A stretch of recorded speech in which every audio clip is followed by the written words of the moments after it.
Halo, kembali lagi bersama saya Timothy. Kali ini kita akan belajar tentang grup konseling, hidden counseling. Ini adalah program konseling untuk yang menolak konseling atau sulit melakukan konseling secara private. Memangnya ada kondisi seperti ini. Nanti saya akan ceritakan studi kasusnya. Hidden counseling ini adalah teknik yang bisa digunakan di grup konseling khusus untuk orang-orang yang mau menolak konseling atau kita ada rasa sungkan atau orang ini sulit untuk melakukan program konseling secara private. Karena kenapa? Nah, seringkali seperti ini. Ada orang yang merasa tidak bermasalah dan menganggap orang lainlah yang bermasalah. Jadi saya selalu benar dan kamu yang selalu salah. Nah, kemudian tapi dari kacamata banyak orang tersebut yang bermasalah. Bagaimana ngatasin hal ini? Maksudnya gini, misalnya saya seorang HRD perusahaan, saya nggak akan kemakan oleh omongannya satu orang saja, 2 orang, 3 orang, begitu 3 saya mulai mikir. Apalagi kalau 3 orang ini orang di sekelilingnya dia dan pandangannya 3 orang ini sama, 4, 5, ya udah rasanya ini sudah fix bener deh. Seperti itu ya. Ini juga berlaku di institusi, di organisasi, atau di keseharian Anda. Ada orang yang agak difficult, ya, agak susah mengatur relasi yang baik, yang nyaman dengan temannya, dengan timnya, dengan keluarganya. Mungkin kok cari ribut terus ya. Dan orang ini kalau disuruh konseling untuk memperbaiki hidupnya, itu selalu menolak dan mengatakan bahwa saya baik-baik saja, kamulah yang bermasalah. Paham ya? Tapi seringkali itu terjadi dan berulang-ulang, bahkan menyakiti, merugikan pihak lain. Tapi dia ngomongnya, enggak, saya nggak apa-apa, seperti itu. Nah, gimana ngatasin hal ini? Akan lebih sulit lagi kalau misalnya orang ini punya jabatan yang cukup tinggi di satu, misalnya perusahaan ya. Jadi misalnya, wah ternyata orang ini adalah GM atau wakil direktur, seperti itu. Atau orang ini masih punya kerabat dengan pemilik institusi tersebut, misalnya mau disuruh konseling nggak enak, caranya gimana? Ya udah, ikutkan, yuk kita outing, kita mainan bareng-bareng satu tim, tapi yang dimainin adalah grup konseling. Kurang lebih seperti itu situasinya. Nah, berikutnya, apakah bisa disuruh konseling privat? Orang seperti itu agak sulit, mendengarkan nasihat saja susah. Terus kemudian teman terbaiknya juga sudah angkat tangan. Ini dibilangin kayak saya ngomong sama tembok. Kemudian pihak otoritas diberikan nasihat baik-baik. Atasannya dia misalnya, nggak tahu ini atasannya dia, nggak tahu ini orang yang dia look up. Misalnya itu adalah pamannya, pemuka agamanya, omnya, tantenya, atau siapapun. Atau orang yang secara strata di atasnya dia, itu diabaikan. Teman terbaiknya juga yang biasanya mendengarkan dia, ngasih nasihat juga, teman terbaiknya malah menganggap saya cuma dianggap tong sampahnya dia aja. Dia kalau misalnya kesel ngomong sama saya, udah, nasihat saya berikan nggak dianggap, toh dia akan melakukan hal yang sama lagi. Nah, gimana ngatasinya? Tadi saya sudah jelasin, dibuatkan satu setup di mana yuk kita retreat, mungkin bahasanya adalah retreat, mungkin kita outing, tapi sebenarnya kita mainan game seperti ini. Oke? Nah, jadi seakan-akan dia tidak tertuduh kan, seakan-akan tidak, saya tidak melakukan konseling ini untuk kamu, tapi untuk seluruh tim. Nah, maka dari itu mengikuti setup dari grup konseling akan terasa seperti mainan kelompok, tapi sedang membantu menyelesaikan masalah emosi yang bersangkutan orang tersebut. Pernah nggak saya melakukan ini? Pernah. Saya diminta untuk menyelesaikan satu masalah satu orang itu saja, tapi yang dibikin repot weekendnya adalah 30 sekian temennya, hampir 40 orang. Jadi satu orang itu saja yang sebenarnya targetnya di atas kertas, itu targetnya yang perlu dikonseling cuma satu itu. Bapak beresin satu orang itu, selesai. Yang 30 sekian orang kita nggak perhitungkan. Saya cuma mau target satu orang itu aja. Permintaan direksi waktu itu. Lalu saya lakukan. Apakah ini bisa dilakukan di sekolah? Misalnya ada anak yang nggak tertanganin untuk di konseling, kemudian kita konseling seperti ini, bisa. Jadi konsepnya seperti mainan, sedang membantu menyelesaikan masalah emosi orang yang bersangkutan, tapi fun. Ada funnya, ada kita buat naik turun ya. Jadi seperti wah ini menyenangkan, ini hal baru, ini pertanyaan-pertanyaan dan komunikasi yang tidak pernah dibicarakan dalam keseharian hidupnya. Nanti kita akan mengarahkan. Lalu buat yang lainnya yang tidak bermasalah seperti satu orang ini gimana? Oh, tetap dapat manfaat. Mentalnya fresh mental, sensasi segar mental, seperti habis mandi.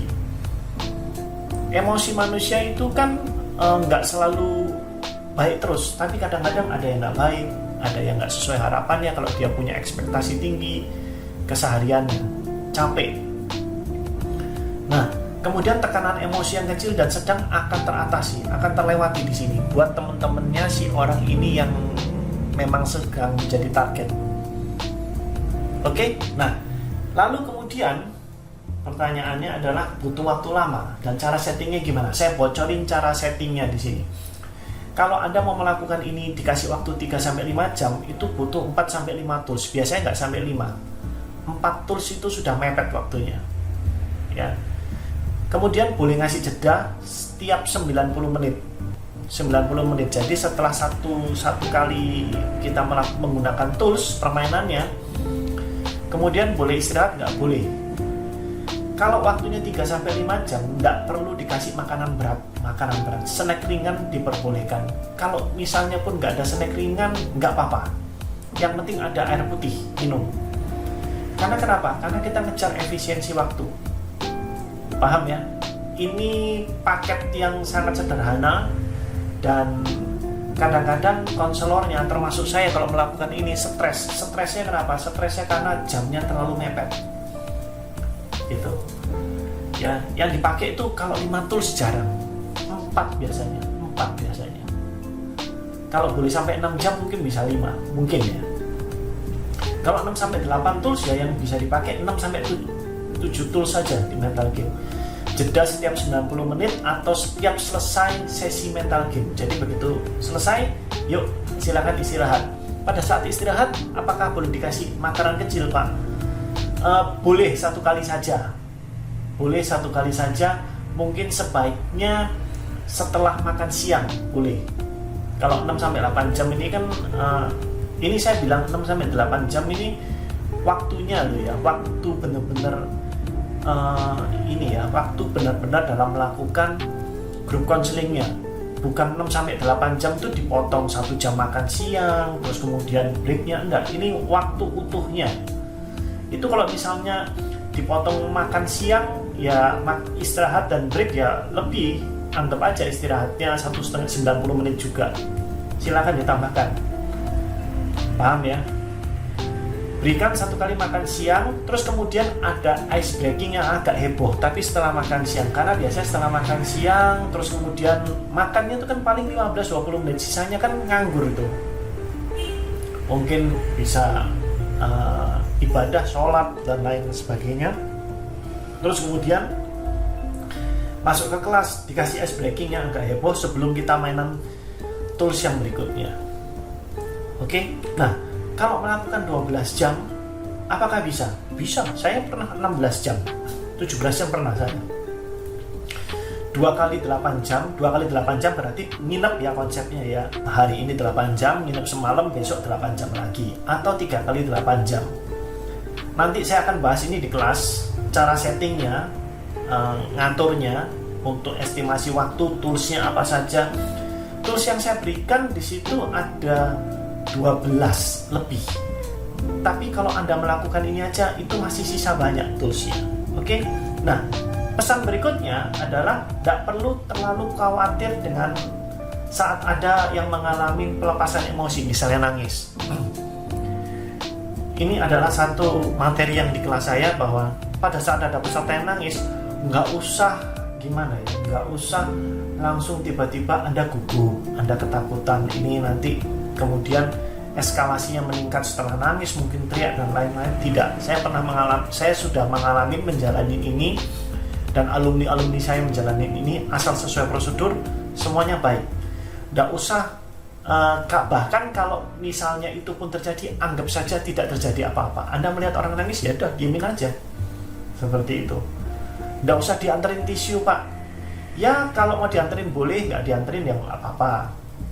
Dan tidak diperbolehkan untuk, ayo tisunya siapa yang mau ambil dulu. Jadi sebelum itu dikasih seperti itu, ada informasi seperti itu, ya bubar orang-orang. Nggak boleh seperti itu. Apalagi orang yang, wah ini mainan apa ini kok seperti ini, gitu. Paham ya? Orang-orang bertanya. Tapi kalau misalnya dia ada yang nangis, ya udah biarin.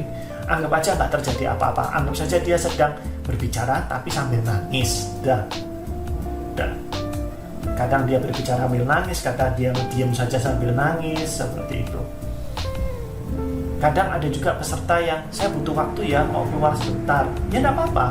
Dia nangis di keluar atau di kamar mandi. Apa nanti dia balik lagi, nggak jadi masalah. Oke, itu sekilas cara settingnya. Nanti jika Anda ingin belajar lebih dalam lagi tentang